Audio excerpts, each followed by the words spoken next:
चरणों में फूल चढ़ाने को आप पूजा कहते हैं देवराजेंद्र? हाथ जोड़कर शीश नवाने को आप पूजा मानते हैं? नहीं देवेंद्र, यह पूजा नहीं है। पूजा तो दिखावा ना करने का दूसरा नाम है। अच्छे विचार हैं पूजा, अच्छे कर्म है पूजा।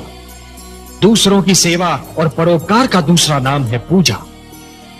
केवल अपने लिए नहीं, अपने चहुं ओर बसे हुए संसार के लिए जीना, यह है पूजा।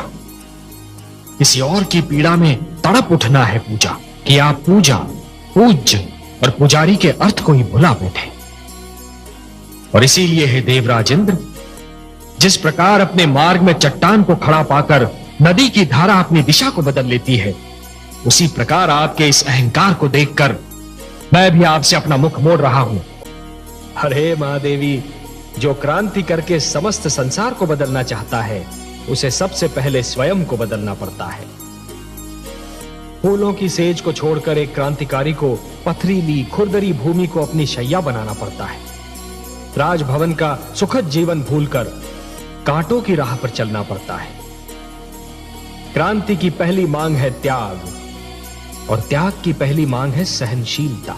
जिस प्रकार कुंदन बनने के लिए सोने को पहले अग्नि में तपना पड़ता है, उसी प्रकार किसी भी व्यक्ति को अपनी भीतर की क्षमताओं को जानने के लिए परीक्षा की अग्नि में तपना पड़ता है।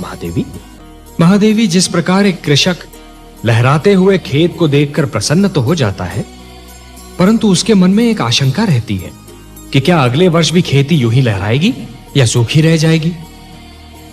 मेरे मन में भी यही आशंका है महादेवी, कि प्रहलाद की बनाई हुई परंपरा उसकी अगली पीढ़ियों तक बनी रहेगी या नहीं।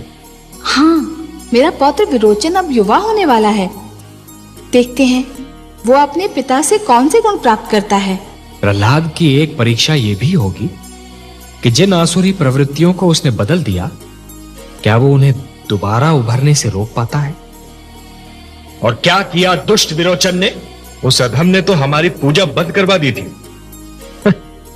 आप तो देवता हैं, आपको तो यह ज्ञात होना चाहिए देवराजेंद्र, कि पूजा किसी के प्रति स्नेह और श्रद्धा की ऐसी भावना है जो यदि मन में जन्म ले तो कोई उसे दबा नहीं सकता, परंतु यदि मन में जन्म ना ले तो कोई उसे उत्पन्न भी नहीं कर सकता।